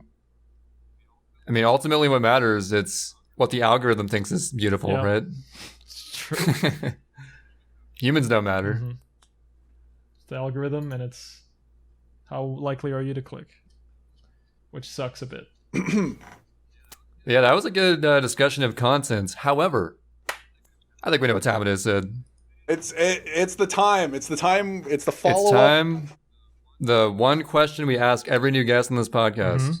Mm-hmm. There's two. There's the memory. Oh yeah, I guess that one. He had a bad answer one, for that one. Oh yeah, it was bad. I just yeah, honestly, like 2 out of 10 answer. I forgot or whatever. But you know what? You can redeem yourself in this question right here. Yeah. Ready. So I'll go ahead and I'm not going to drag it on too long. So you're walking into a Oh, building. man. Oh, no. It's always a. All right. It's always a building. When I do it, I'm gonna change it up. I'm not making it a Okay, building. yeah, I'll try to change it up a little bit. Yeah, good. So, okay, you're interviewing or you're being interviewed for a job in just gaming, just general gaming, and the person interviewing you is none other than Saboom himself, legendary speedrunner. And he's as your interviewer, he wants to see your resume. Yeah. And you are handing him your gaming resume, your best gaming achievements in your opinion. Oh, man. And what goes on your gaming resume? Oh, man. Oh, the whole thing. No, I'm joking. Actually, so like a resume, it's got to be like pretty brief, right? So like maybe top 5 or so. However you want to phrase just runs or just like gaming accomplishments? It's up. Whatever you think in gaming are your most accomplished. I don't know. Yes. Your most impressive accomplishments in gaming overall. Okay. I'll say Ratchet won in 1934. That was a record that stood for like half a year. Pretty good one. It's a new game plus time. I'll say the first ever 16 in Jack 3 Hero mode. Another record. Pretty good one. Nice. We're gonna pile them on here. It's got to be my Perfect Dark Untied world record. Mayan SOS Special Agent 150 is still untied today. It's almost 2 years untied. Damn, that's impressive. We gotta put Dog's Life on there. Dog's Life any percent. My longest standing record set March 21st, 2017. That shit is old. 4.5 years. I'm the undisputed Dog's Life king. Wait, what kind of game is Dog's Life? Dog's Life? Dog's Life is a 3D platformer. It's like a. Oh, it's a Mario game. Yes, exactly. Yes. I'm Thank sorry, you, joke from Sid. last Is this the game? Is this the game I'm thinking of? I think I can picture. I it have a almost. GDQ run. We can. Let me find the fifth. Fifth. I think when I see it, yeah, I'll probably recognize The fifth one, the first 117 in God of War. 117.57 was the first. I skipped 118 on that one, so it's pretty dope. I'm gonna hand that to Saboom. What do you think he's gonna say? I think he's gonna go, yeah, it looks pretty good. Yeah. He's gonna chuckle him, like he's gonna like, oh, I don't know. It's like, yeah, those are pretty good. Yeah. I don't know. Something like that. I have this great. I think he would be impressed with your variety of impressive records. Yep, I think so too. Yeah, Because I think he's got a similar various PlayStation record history, so I think he'd be happy too. And that's it. That's my top 5 in no order, but it's like more or less my 5 best. Do you have any like? You know what? I have an addition to the question. It's short. Mm-hmm. Do you have any like special skills? Oh, in speedrunning itself, that you'd put on. I don't. Sure. I usually only. I'm just a grind monkey, so I really don't do like damageless or anything like that. My skill. These days, absolutely consistency. I have. Oh, yeah? I'm definitely don't want to brag too much, but yeah. I mean, I think that's what having as many years in the field will do. Playing as many different things and just picking up as many like different games. I reset a lot early on, like in my first couple years, but I slowly realized the more I like went to different games and played that at a high level and went to another game, played that at a high level, I just realized consistency is results. Like I like to say how does it go? It's leave as little up to chance as possible. That's always what I say. Grind out as much as you can to the point where you know what you're doing every time. And you have to weigh the risk reward of every strat. If a strat is making you fail 5 times as much and it only saves like 3 seconds, it's probably not worth it. I'm very like chunk based when it comes to learning those kind of strats. I will learn everything that's fairly difficult and stuff like that, but the stuff that saves like a second or two, I might leave out because I don't feel like it's necessary for now. And I'll put it in later. Like I'm like I can still get a good time without this. But if it's the next step in order to improve my PB, then I'll incorporate it. That's what I've been doing in Sunshine 80%. I'll like every couple of weeks I'll try to learn a brand new thing to incorporate. Like I recently learned better Piazza 4 movement. and just sort of chunk based, slowly implement stuff over time. And at first in runs, you're probably going to fail it because you're new to doing it in runs. But the more you get used to it, the better it ends up being. So. Yeah, for speedrunning, I'd say consistency. Without going too much into detail, I'd say for video stuff, I've got a good music selection, I think. I pick up. you do like to go about on your music selection. I just pick a lot of different games. Yeah, I always have like a paste bin in the description of like all the various games I've kind of covered and stuff. And I get some comments sometimes that are like, "Oh, that's from Ape Escape. Like, I'm gonna sub." So that's nice. Subbing for the Soul Calibur 2 music. No, I get stuff like that. It's like, so it helps. But yeah. Dude, I also enjoy picking music for videos. Although sometimes I'll hit like a roadblock where I'm like, I don't know what the fuck song to use here. I can tell you a trick after the podcast. I've got something. Oh, a little trade secret, if you will. Okay. But that's my answer, I think. Consistency and music. That's a good answer. I like that follow-up thing, Sid. That's a pretty creative thing. You know what, man? I got ideas. For the full resume experience. Look at me. I like that Saboom was in front of me. That helped. Dude, if Saboom was interviewing me, I'd be like the least stressed exactly. ever. It'd just be like, he'd kind of just be like, he'd be like leaning back in his chair, and he's kind of be like, like waving the papers like this, just like kind of yeah, looks pretty good. Yep. Just kind of slap the paper on the table or something. Yep. Well, I think what you got here is pretty good. So. But not enough Yu-Gi-Oh! Forbidden Memories. Oh, that's coming. Sorry. That's coming. Ooh, really? You thinking about doing that? That's coming. Teaser. Huh. Spoilers. And with that, I think it's a good time to... We got the interview question out of the way. We don't know if you got the job. We have to specifically ask Saboom. He's talking over with HR right now. see if he wants to add you. But thanks for coming on. Yeah, thanks for having me. On such short notice, like Trey said, we won't go into the details of it. Yeah, we're not going to go into details except for we asked you literally less than 18 hours also, ago. I thought it was a webcam thing, so I bought a webcam, and there's no webcam, so yeah. But now you have a webcam. But yeah, it would be too distracting. I've wanted one for a while anyway. It's fine. We've been on the fence of if we do webcam in this podcast or not, and we ultimately decided the vibe of the podcast is a unique vibe because of the lack of webcam. I like it. And for me personally, when I listen to a podcast, I never look at the video part. I just have it audio-wise anyway. So it's I don't really need that, but Well, Trey, take us out. That's it. Well, everyone, it's been great having you on, Rixer. Thanks for coming on. Any shout-outs? Oh yeah, you want to give me shout-outs? Just shout-outs to One Tabloid. He's my proofreader. That's my one shout-out. I wouldn't be able to make the videos right now without him. Thank you. Sam. Aw. Aw. I don't know. That's all. Yeah. That's cute. Seems cute. Anyways, and thank you all for listening. We are on Google Podcast and Spotify, and this has been episode 7. Have a good night or day or week or whatever. Peace. Peace. Peace.